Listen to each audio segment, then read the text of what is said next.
Let's talk more about the initiatives in the 3M display and graphics business that I mentioned earlier. It started in 2007 with the identification of 3 areas of technology change and potential for new growth opportunity.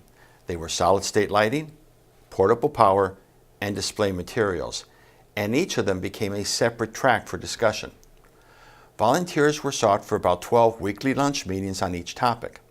In that first meeting, almost 100 technical professionals signed up for one of the tracks. The deal was simple. You get a free lunch, but you have to commit to coming to all the meetings and helping develop a white paper and a presentation of conclusions and recommendations to senior management. That was me. People joined tracks they were already excited about, and the amount of energy and extra work was truly impressive. One group in particular had some conclusions they thought I needed to hear right away, so they came to my office and convinced me to include that opportunity in a presentation to the CEO the very next week.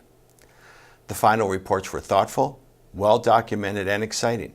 The pride in their work was evident, and some of the recommendations went on to become active programs and new products from 3M. Those free lunches, along with one dedicated person to run the process, were among the best investments I'd ever made. The process has since been replicated every other year with a new set of technologies, and the number of volunteers grows every year. Another fun idea that generated considerable work was the annual prototype show put on by one laboratory group. It started simple.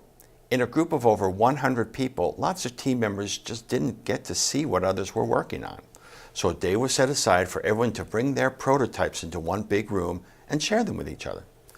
Of course it was cool, and so it took on a life of its own.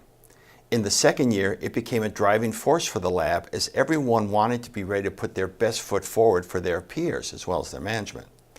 By the third year, the CEO and a bunch of senior executives started to come by, and the prototypes grew ever more elaborate. Again, several of the ideas shown became products. Many did not, and they will never be heard from again, and that's okay. We believe spreadsheets only tell part of the story. You really had to see an idea in the flesh to understand it and see its potential.